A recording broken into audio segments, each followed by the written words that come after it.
Come gather round, my young physics students, and listen to a tale of your young physics teacher and his experience with lightning. It was September 8th, 1993, and your young physics teacher was a soldier in the Army. And while being a soldier in the Army, he was with a unit that used devices called howitzers, which are kind of like cannons, but they're made out of metal.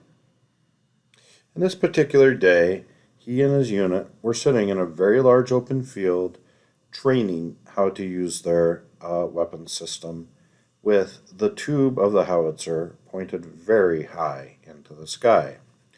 And like so many things in the military, you set up and then you waited for somebody to tell you what to do next. While we were waiting, unbeknownst to us, a storm started to roll in over the field. Now, this was not terribly uncommon. We got wet all the time while we were training, and so it started to rain, but then suddenly a lightning bolt struck one of our howitzers.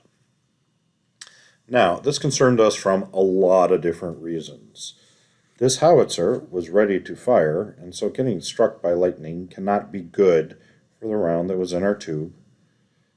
But also, a friend of mine, a Sergeant Fox, was sitting on one of the arms of the howitzer, smoking a cigarette, and the lightning went through his butt and gave him a heart attack.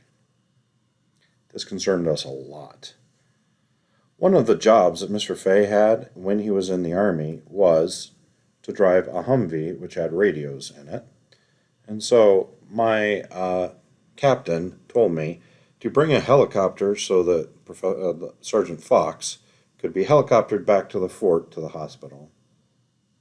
The people on the radio told me they are not sending helicopters in the middle of a lightning storm, which I guess makes a lot of sense.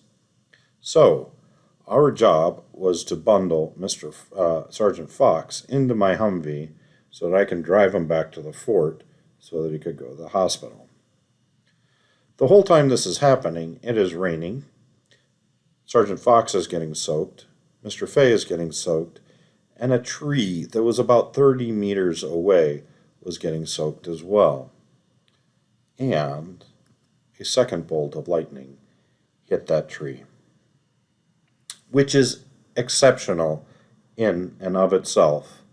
But the fact was the soil between that tree and Mr. Fay's feet was wet, and Mr. Fay's boots were wet as well.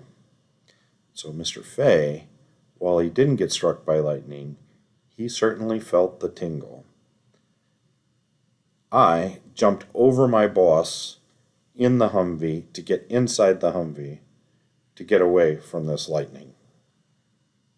I'm happy to say that Sergeant Fox made a full recovery. We made it back to the hospital, and about 12 weeks later, he rejoined our units with one awesome story.